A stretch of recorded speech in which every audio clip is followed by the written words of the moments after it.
absolutely, positively unfit to govern. Absolutely, without a doubt. And so, 4 years almost have passed. We're at the brink of yet another election.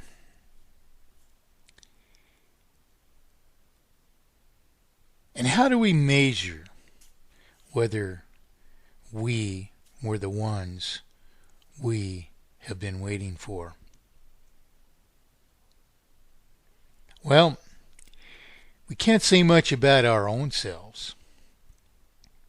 If across this time we ourselves have not even decided what was solution, what is solution, what is the only thing that can deliver us from these mere three categoric faults, which exist not as mere inadvertent accidents, but as a plan against us. Therefore, likewise, what can we think about a purported presidential candidate who now, for almost 4 years, has proven absolutely unsuccessful because he persisted in the system and because he intended only to persist in the system, which can only precipitate in further indebtedness, artificial indebtedness, beyond an already terminal sum of artificially multiplied debt. This does not speak highly of the person. That's a fact, nonetheless. That is their track record. And then when you look at Mitt Romney and you listen to his claims of being a job creator in government, and the claims are so overstated, they actually amount to a tiny fraction of the proportional, population of the state that he claims to have been such a success by. And yet, another thing for us to understand or to think, to realize from what we've understood of this process, which can only multiply debt in proportion to a circulation, is that the conditions of the past are always better than they are of the future. Therefore, whatever he did, we don't even have to know what it is. Number one, it didn't create jobs. But more importantly, number two, if it was effective at all in creating jobs, which we know it wasn't because government does not create jobs, nonetheless, its purported success prevailed over easier conditions than exist now. Today, we are in terminal failure. So likewise, we see Rick Perry, whose campaign I didn't play the recordings I have of the calls that I made because I didn't notify these people that, they were being recorded at the time. But nonetheless, Rick Perry is claiming that he's a job creator. And his numbers are likewise skewed. So what's wrong with us that we're listening to these, people whose entire personal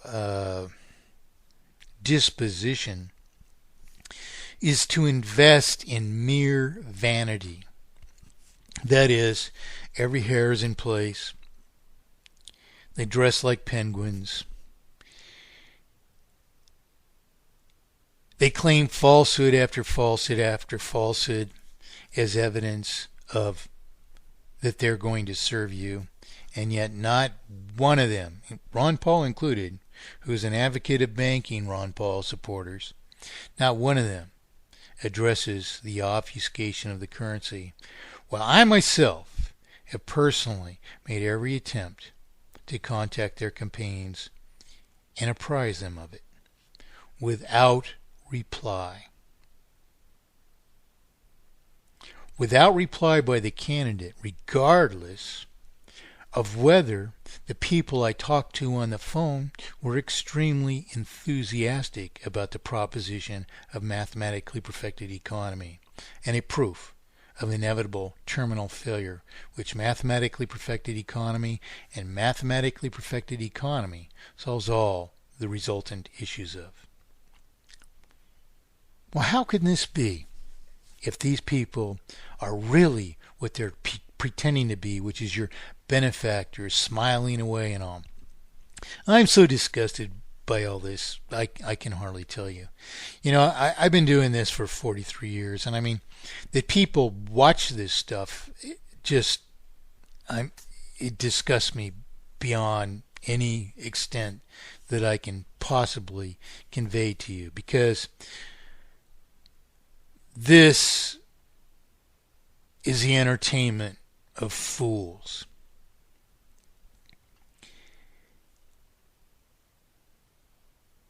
Now, I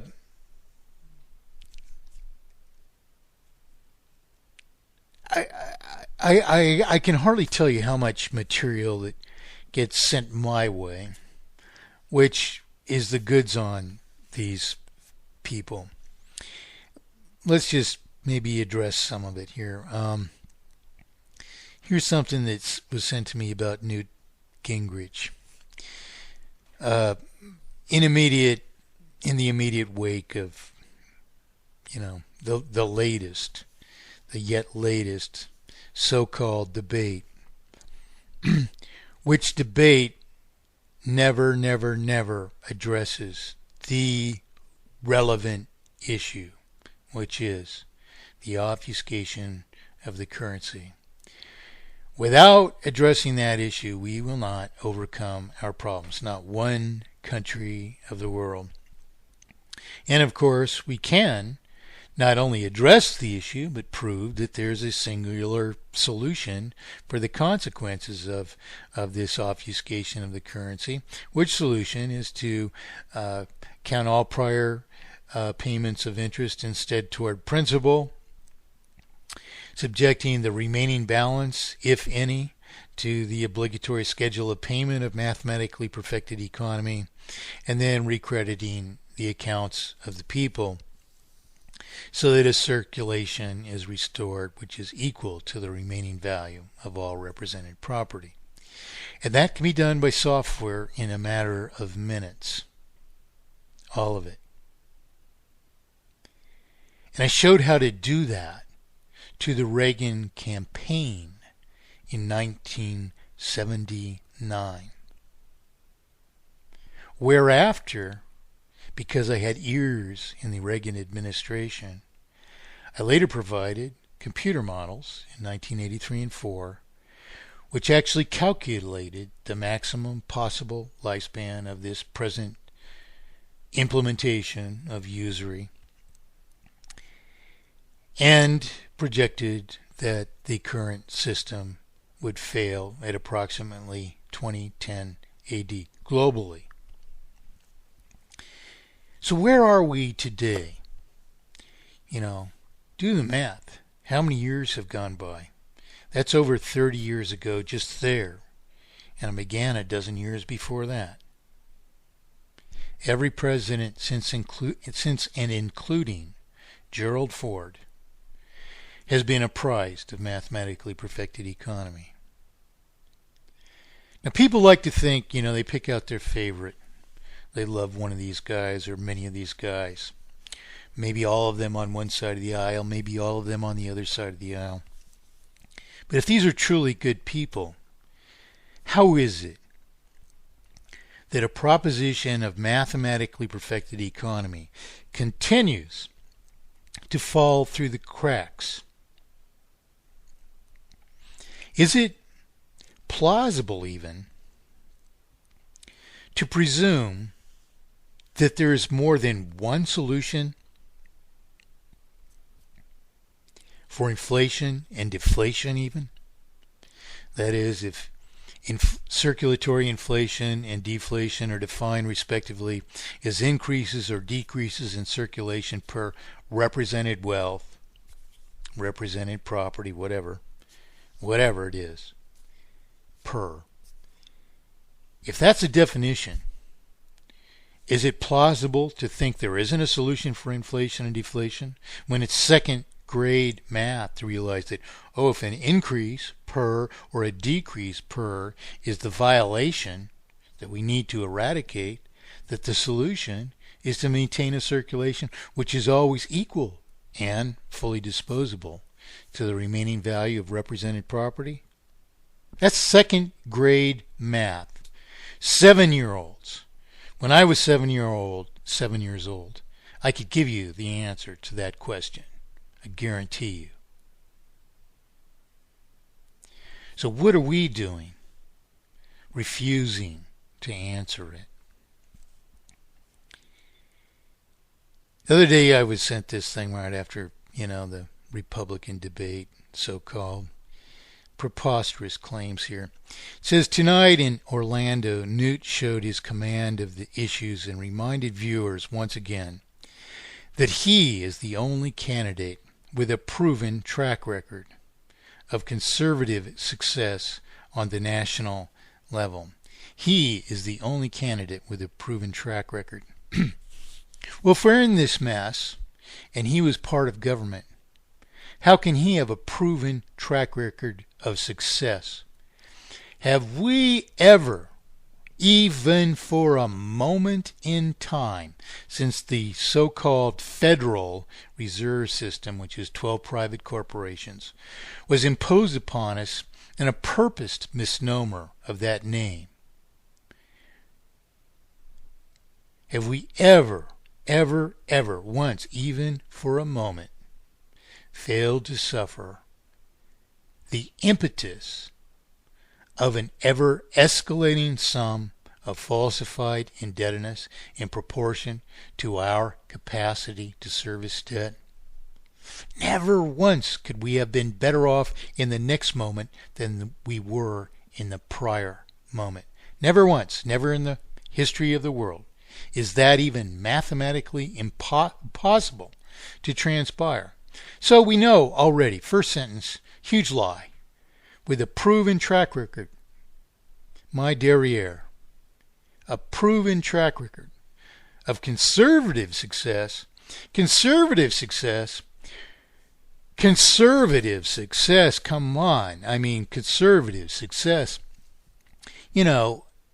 Conservatives are for minimal government. They're not for a government claiming it creates jobs. How could you claim to have a successful record of creating jobs, which you don't have, you can't have? But how could you claim that? Especially, how could you claim to be the only one and still even claim to be a conservative? The government doesn't create jobs, nor is it the job of government to create jobs. It's the job of government to get out of the way. It's the job of government to make sure that freedom is sustained by justice. And that's it. That's the only thing that we collectively assemble for. That's our only object, to make sure that there is justice between us. So there's two huge lies in the first sentence, and I haven't got to the end of it, on the national level. Well, he doesn't even have a position, except you might say as Speaker of the House, but the Speaker of the House doesn't have any authority to claim that anything that's done is at their own hand. Much less does this make the slightest effort to refer to any action which possibly manifested on success on a national level, which success we know can't happen because we're subject to an obfuscation of the currency, which can only multiply falsified debt into terminal debt, and Mr. Gingrich presided over something during that while. So this is nothing but false claim, we already know. When Newt was Speaker, the next sentence begins, he controlled spending, Lies, lies, lies. The Speaker of the House has no authority. I mean, this is ridiculous stuff. And this is flying around the internet. Why? Why does this man have any